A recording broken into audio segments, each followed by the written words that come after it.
नमस्कार, मैं भोलानाथ जबरस आप सभी भाई एवं बहनों को नवरात्रि, दशहरा एवं दीपावली की हार्दिक शुभकामनाएं देता हूं। साथ ही समस्त क्षेत्रवासियों की सुख शांति एवं समृद्धि की कामना करता हूं। हमें निरंतर सेवा का मौका दे। आपका विश्वास और संतुष्टि ही हमारा कर्तव्य है। धन्यवाद। नमस्कार, पहाड़ समाचार में आप सभी का स्वागत है। आप देख रहे हैं प्राइम टीवी। मैं हूं आपके साथ अब्दुल करीम। खबरों को शुरुआत करते हैं। दशहरा पर्व पर विधानसभा अध्यक्ष प्रेमचंद अग्रवाल ने सभी प्रदेशवासियों को बधाई दी। इसके साथ उन्होंने कहा कि जिस प्रकार से इस साल राम जन्मभूमि का शिलान्यास हुआ है, उसके बाद ये पहला विजयदशमी का पर्व है और जिस प्रकार से पूरे विश्व में कोरोना महामारी का प्रकोप है, इससे निजात दिलाने के लिए भगवान से प्रार्थना की जा रही है। ऋषिकेश से यश कुमार की रिपोर्ट। धर्म की जीत, असत्य पर सत्य की जीत और बुराई पर अच्छाई की जीत के रूप में मनाया जाने वाला दशहरे की मैं आपको बहुत बधाई और शुभकामनाएं दे रहा हूं। और चूँकि भगवान श्री राम का जिस प्रकार से हम लोग मानते हैं कि रावण का वध उन्होंने किया, और आज हमारे लिए बहुत बड़ी बात यह है कि जो अयोध्या के अंदर भगवान श्री राम का मंदिर का भव्य शिलान्यास पिछले दिनों हुआ, उसके बाद ये पहला विजयदशमी का पर्व है। इस नाते भी मैं आपको बहुत बधाई दे रहा हूँ और सभी पर भगवान श्री राम की कृपा बनी रहे और कोरोना जैसी महामारी से भी हम लोग मुक्त हों, ऐसे भगवान श्री से प्रार्थना करता हूँ। फिर से आपको बहुत बधाई। चौबट्टा खाल तहसील क्षेत्र में दलित छात्रा से दुष्कर्म करने की कोशिश में असफल होने पर आरोपी ने उस पर जानलेवा हमला कर दिया। घटना की जानकारी होने के बाद भी आरोपी पुलिस की पकड़ से बाहर है। इसी संबंध में आम आदमी पार्टी के कार्यकर्ताओं और समाज सेवियों ने पीड़ित परिवार से मुलाकात की। आप पार्टी के नेतृत्व में कार्यकर्ताओं ने छात्रा को इंसाफ दिलाने के लिए धरना प्रदर्शन करने की बात कही है। चौबट्टा खाल से भगवान सिंह की रिपोर्ट। स्वयं आए हैं और यहाँ पे आपने देखा कि जो पीड़ित जो लड़की आ रही है वो विदाउट सुरक्षा और इतनी बड़ी शर्मनाक घटना है, उसके साथ आप क्या कहेंगे और क्या प्रशासन को आप जगाना चाहेंगे? देखिए, ये नेहा बिटिया के साथ जो जब 3 दिन पहले घटना हुई है, मैं समझता हूँ इसमें सरकार की पूरी तरह से उदासीनता है। अभी तक जिस तरीके से परिवार से पता चला, उनके पिताजी से उनकी माताजी और बहन बता रही है कि अभी तक किसी भी तरह से प्रशासन की तरफ से कोई संज्ञान नहीं लिया गया। ये बहुत ही चिंतनीय और सोचनीय विषय है। ये इस तरीके की बेहूदगी बिल्कुल भी बर्दाश्त नहीं की जाएगी और मैं आपके चैनल के माध्यम से ये भी चेतावनी देना चाहता हूँ कि अगर अगले 2 दिन के अंदर अंदर प्रशासन ने इस पर कोई कठोर कार्रवाई नहीं करी, और अभी जहाँ तक मुझे पता चला है कि सुशील कुमार, मैंने एसडीएम साहब से खुद बात करी थी, उन्होंने कहा कि ये रेगुलर पुलिस को मामला ट्रांसफ़र कर दिया गया है। उसके बाद मैंने सतपुलिस थानाध्यक्ष त्रिभुवन रौतेला जी से बात करी। उन्होंने कहा कि अभी मेरे पास डीएम साहब से ऑर्डर नहीं आए हैं। हो सकता है प्रशासनिक चीज़ों में लेट होता हो, पोस्ट से आता हो, लेकिन उनके पास अगर ये ऑर्डर आता है और उसके अगले 2 दिनों तक वो मुजरिम नहीं पकड़ा जाता तो ये बहुत बड़े आंदोलन का रूप लेगा। विजयदशमी के पर्व पर 4 धाम कपाट बंद होने की तिथियों की घोषणा पंचांग की गणना के बाद की गई है।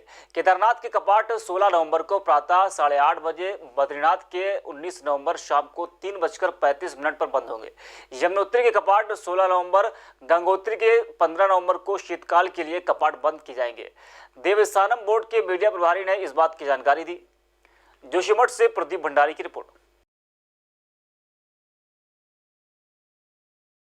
नमस्कार, मैं आप समस्त क्षेत्रवासियों, देशवासियों एवं राज्यवासियों को हार्दिक दशहरे की हार्दिक शुभकामनाएं देता हूं और सभी देशवासियों एवं क्षेत्रवासियों से अपील करता हूं कि सोशल डिस्टेंसिंग का पालन करते हुए एवं मास्क का प्रयोग करते हुए आप दशहरे को मनाएं। स्वयं भी सुरक्षित रहें एवं समाज को सुरक्षित रहने में योगदान दें। साथ ही आप लोग पटाखे से रहित दशहरा मना करके पर्यावरण को दूषित होने से बचाएं और उसमें अपना सहयोग प्रदान करें। पुनः आप सभी लोगों को दशहरे की हार्दिक शुभकामनाएं। ठोंगी के करारी बीट में वन विभाग ने अवैध काटी गई सागौन की लकड़ी बरामद की है। विभाग का कहना है कि तस्कर ने जंगल से सागौन की लकड़ी काटी और अपने घर ले गया। वन क्षेत्राधिकारी लक्ष्मण सिंह ने कहा कि टीम ने तुरंत लकड़ी तस्कर के खिलाफ कार्रवाई करते हुए गाड़ी को जब्त कर लिया है। मार्केट में लकड़ी की कीमत लाखों में बताई जा रही है। कालाठोंगी से सचिन गुप्ता की रिपोर्ट।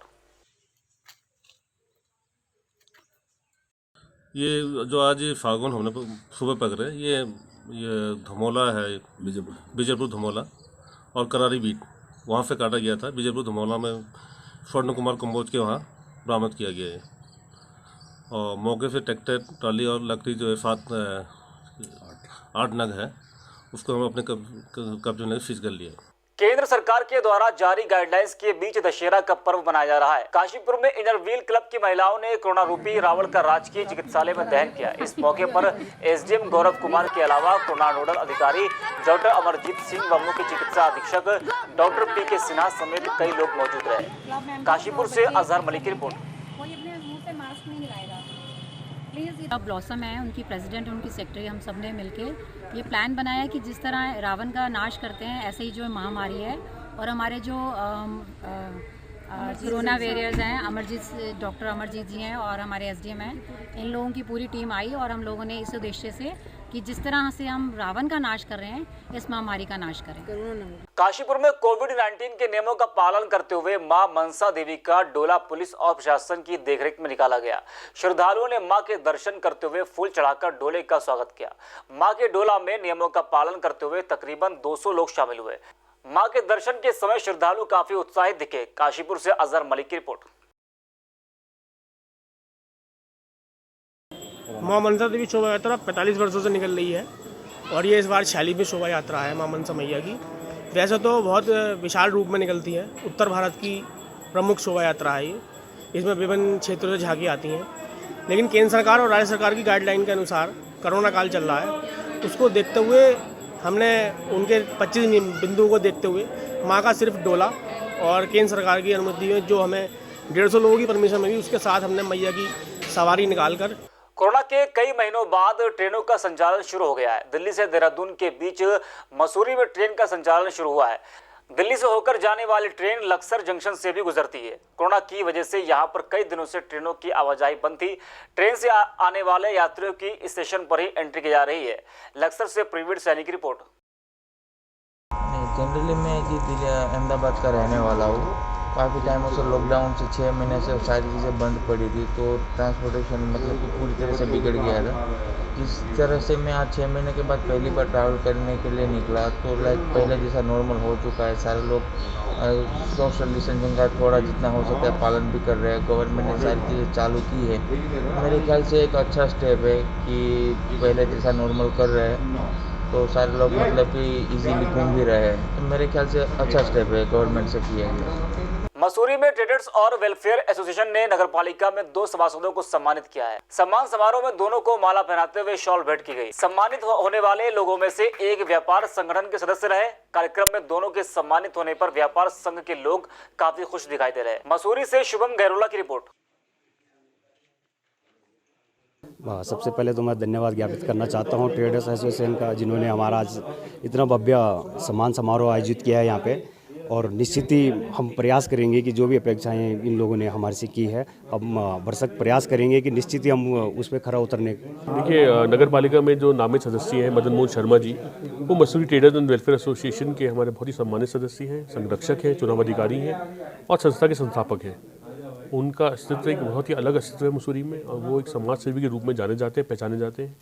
और हमें उम्मीद है कि उनके आने से बोर्ड की गरिमा बनेगी और नगर पालिका में जिस प्रकार से जो कार्य हो रहे हैं उसमें सुधार आएगा। भाजपुर में विजयदशमी पर्व के दिन 20 गांव की 5,838 एकड़ भूमि प्रकरण मामले में कांग्रेसियों ने सरकार के खिलाफ नारेबाजी की। बता दें कि पूर्व जिलाधिकारी द्वारा भाजपुर के बीच गांव की 5,838 एकड़ भूमि की खरीद फरोख्त पर रोक लगा दी गई थी, जिसके बाद क्षेत्र की जनता और कांग्रेस कार्यकर्ताओं द्वारा लगातार विरोध प्रदर्शन किया जा रहा है। कांग्रेस कार्यकर्ताओं ने कहा कि जहां पूरा देश विजयदशमी का पर्व मना रहा है, तो वहीं भाजपुर के लोग बीते कई महीनों से चैन की नींद नहीं सो पा रहे हैं। भाजपुर से अजहर मलिक की रिपोर्ट।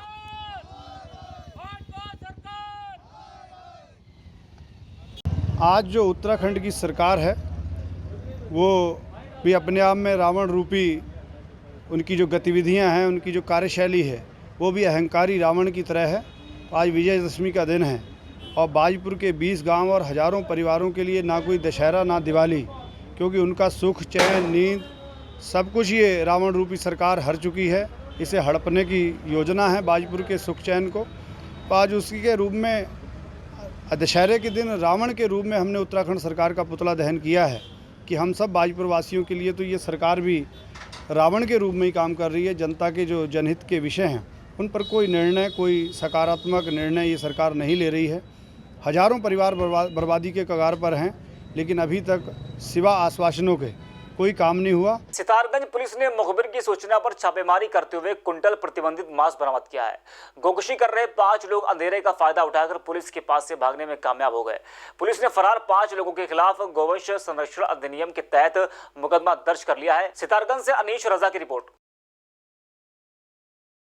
हम लोग गश्त में थे तो मुखबिर द्वारा सूचना दी गई, ग्राम दठाना गौकशी की सूचना दी गई, तो इसके द्वारा हम लोगों द्वारा मौके पर दबिश दी गई। तो लगभग 200 किलोग्राम प्रतिबंधित मांस और गौकशी के औजार, चापट, छुरी और सूजा, लकड़ी के गुटके आदि बरामद किए गए और मौके से दौरान दबिश 5 अभियुक्त भागने में सफल रहे, जिनके नाम पते जो आइडेंटिफाई हैं, और इस आधार पर मौके पर सैंपलिंग वगैरह की कार्रवाई की गई। इसके बाद थाना हाजिर में उपरोक्त व्यक्तियों के विरुद्ध मुकदमा पंजीकृत किया।